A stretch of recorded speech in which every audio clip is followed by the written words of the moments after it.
अभी कुछ समय पहले की घटना है, वृंदावन में बांके बिहारी दर्शन करके पीछे राधा वल्लभ की तरफ जब जाओगे तो वहीं से बाजार शुरू होता है, और उसी से आगे जाओगे तो लोई बाजार है। वहां एक लोई बाजार से लगा हुआ रेतिया बाजार है, वहां एक वर्धमान वाली कुंज है। आज भी कहते 200 वर्ष पहले कलकत्ता के एक मारवाड़ी परिवार ने उसको बनवाया था। अब वो जो बड़े बुजुर्ग लोग थे जिन्होंने उसकी स्थापना की वो तो नहीं रहे, लेकिन अब उनके बच्चे सब बॉम्बे रहने लगे। तो श्री ठाकुर जी का मंदिर है, कुछ कमरे हैं, और मंदिर के ही सामने 2 वृक्ष हैं। आज भी एक छोटा वृक्ष एक बड़ा। तो बच्चे बीच में आए, देखा तो 200 साल पुरानी वो महाराज कुंज है, तो टूट फूट गई। उस समय चूने की बनी है, आज सीमेंट चल रहा है। तो बच्चों ने सोचा कि बढ़िया इंजीनियर से नक्शा बनवा के और इसको 3-4 मंजिल कई बना दें, कमरे भी बन जाएंगे तो यात्री लोग आएंगे, 2 पैसे का साधन बन जाएगा। ठेकेदार को महाराज बुला के ठेका दिया कि इसको तोड़ के और नई तरह से बनाओ। तो वृक्ष 2 आंगन में थे, फर्श तोड़ के उन वृक्षों को वो काटना था। तो जैसे ठेकेदार मजदूरों ने उसमें फावड़ा मारा तो वृक्ष की जड़ से खून की धार निकली। ये सत्य घटना भी 5-10 साल पुरानी, कोरोना से पहले। अब तो महाराज वो सब घबरा गए, और थोड़ी में देर में देखते देखते मजदूर बेहोश होकर वहीं गिर पड़ा, और ठेकेदार भी कुर्सी में बैठे बैठे गिर पड़ा। शाम तक ऐसे ही पड़े रहे। पुजारी जब आए पूजा करने, देखा तो उनको जगाया। वो इतने डर गए, बोले हम ये काम नहीं करेंगे, यहाँ कोई दिव्य शक्ति वास कर रही है। रात व्यतीत हुई तो रात में जिनके पास मालिकाना अधिकार, जो इस समय बॉम्बे में रहते उनके बच्चे, उनको स्वप्न देखा रात के सुबह ब्रह्म मुहूर्त में 4 बजे कि एक ब्राह्मण और एक ब्राह्मणी वृद्ध दोनों चले आ रहे हैं। ब्राह्मण के पैर में घाव है, खूब खून बह रहा है, और ब्राह्मणी उस खून को पोंछ रही है। तभी उस व्यक्ति ने स्वप्न में कहा कि पंडित जी आपको तो बहुत चोट लगी है। कैसी चोट लग गई, मैं दवाई कर दूं? ब्राह्मण बोला, रे दुष्ट, पहले घाव करता है और फिर हमसे पूछता है कि खून कैसे बह रहा है। मैं पूर्व जन्म का काशी का ब्राह्मण हूं और ये मेरी पत्नी है धर्म पतिव्रता। हमने जब शास्त्रों को पढ़ा और वृंदावन की महिमा जब सुनी तो काशी में हमने तपस्या करके विश्वनाथ से वरदान मांगा कि अगला जन्म अगर हमारा हो तो वृंदावन में हो, भले हम मनुष्य ना बन सकें तो वहां का कोई लता पता बना दे। तो बोले भगवान ने हमें यहाँ वास दिया है, ये जो छोटा वृक्ष है ये मेरी धर्मपत्नी है और बड़े वृक्ष के रूप में मैं हूँ।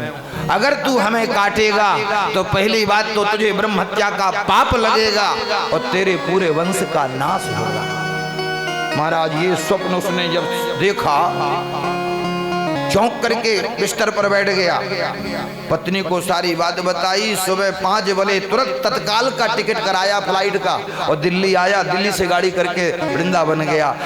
ठेकेदार को बुलाया, मजदूरों को, बोले हमें काम नहीं कराना। आज भी वो दोनों वृक्ष हैं, कभी जाना तो वर्धमान वाली कुंज पूछ लेना। एक छोटा वृक्ष है और एक बड़ा वृक्ष है। तो कहने का अभिप्राय कि वृंदावन कोई तीर्थ नहीं है, कोई पिकनिक का अड्डा नहीं है जो आज हम लोग वहां मनाने जाते। वृंदावन तो श्री प्रिया प्रीतम जी का महल है, वहां तो नित्य प्रिय प्रिया प्रीतम जी का वास है। इस भाव से अगर आप जाओगे तो भगवान कहते कि वृंदावनम परित्यज्यम पादमेकम न गच्छति। मेरा चरण वृंदावन से बाहर कभी जाता ही नहीं, मैं तो श्री जी के साथ सदैव वृंदावन में ही रहता। तो वृंदावन के बाद फिर मथुरा और द्वारका लीला श्रीमद् भागवत महापुराण में भगवान कहते मेरे 2 स्वरूप हैं, एक माधुर्य एक ऐश्वर्य। तो जो ऐश्वर्य स्वरूप है मेरा वो मथुरा गया, वो द्वारका गया, लेकिन माधुर्य रूप से तो आज भी मैं श्री किशोरी जी के साथ वृंदावन में ही वास करता। इसलिए वृंदावन की महिमा अनंत है। इसको भगवती, सरस्वती और गणेश भी इसका वर्णन नहीं कर सकते, क्योंकि भगवान का ये महल है।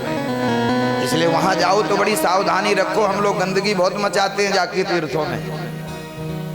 प्रिया प्रीतम का महल है, जैसे आप अपने घर को सजा के रखते हो साफ सुथरा, ऐसे ही वहां भी जाओ तो सावधानी रखो, हमसे कोई अपराध ना बन जाए, वहां हमसे कोई वहां गंदगी ना फैल जाए। क्योंकि भगवान के धाम में अगर अपराध हो जाए तो उसका बड़ा भयंकर पाप परिणाम होता है। तीर्थ क्षेत्रे कृतम पापम वज्रलेपो भविष्यति। भगवान खुद कहते अन्य क्षेत्रे कृतम पापम तीर्थ क्षेत्रे विनश्यति। अन्य स्थान का किया हुआ पाप और जब वो व्यक्ति तीर्थ में आ जाता है तो उसका पाप धुल जाता है। लेकिन तीर्थ क्षेत्रे कृतम पापम वज्रलेपो भविष्यति। भगवान के धाम में अगर कोई अपराध बन जाए तो उसका कोई प्रायश्चित नहीं है। इसलिए आप सब लोग वृंदावन जाते जरूर हो, लेकिन बड़ी सावधानी रखना, वहां के लता पता को भी मत छेड़ देना, क्योंकि सब बड़े बड़े ऋषि मुनि हैं। आज भी निधि वन में महाराज होता, विज्ञान फैल हो गया, कैमरा लगाते लोग। भगवान को उन कैमरा से जानोगे? अर्जुन को भी अर्जुन भी नहीं समझ पाए। जब विराट रूप भगवान ने धारण किया तो अर्जुन को दिव्य दृष्टि प्रदान करी, तब अर्जुन भगवान को समझ पाए, जो साक्षात नर अवतार हैं। तो हम लोग इन आंखों से और मोबाइल के कैमरे से और इन कैमरों से भगवान की लीला को, लेकिन पता नहीं लोगों की बुद्धि को क्या हो जाता। ये हृदय का विषय है। इसके लिए भजन चाहिए। तो आज भी भगवान महादेव ब्रज में वास करते हैं। बोलिए भक्त वत्सल भगवान की, कृष्ण कन्हैया लाल की।